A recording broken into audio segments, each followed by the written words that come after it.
రెండవ ముద్ర ప్రారంభించి చివరి వరకు వెలుచున్నది. మూడవ ముద్ర బయలువెళ్ళి చివరి వరకు వెలుచున్నది.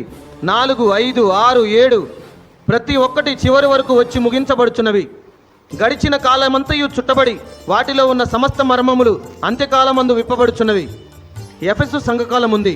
మొదటి ముద్ర విప్పబడింది. వాళ్ళు ఆ ముద్రల గుండా ప్రయాణం చేశారు, కానీ వాళ్ళకి అందులో ఉన్నారని వాళ్ళకి తెలియదు. హల్లెలూయా. వాళ్ళు వాటి గుండానే ప్రయాణం చేశారు. ఈరోజు కూడా మనం వాటి గుండానే ప్రయాణం చేస్తున్నాం, కానీ మనకి తెలియదు. కానీ ఈ అంత్యకాలములో ఈ 7వ దూత వచ్చినప్పుడు ఈ 1, 2, 3, 4, 5, 6, 7 ఆ 7 ముద్రల యొక్క మర్మం బయటకు వస్తూ ఉంది. హల్లెలూయా. ఇక్కడ అదే చెప్తున్నాడు. మొదటి ముద్ర విప్పబడినప్పుడు అక్కడ ఏదైతే ఓపెన్ అయిందో అది చివరి వరకు కొనసాగుతూ ఉంది. హల్లెలూయా. రెండవ ముద్ర విప్పబడినప్పుడు అక్కడ ఏదైతే బయలుపరచబడిందో అది చివరి వరకు కొనసాగబడతా ఉంది. మూడవది కూడా అలాగే కొనసాగుతూ ఉంది. ఎందుకు? దాన్ని బయలుపరిచేవాడు ఎక్కడున్నాడంటే 7వ సంఘకాలములో 7వ దూతగా ఉన్నాడు. హల్లెలూయా. 7వ దూత వస్తేనే మర్మాలన్నీ బయటకు వస్తాయి. హల్లెలూయా.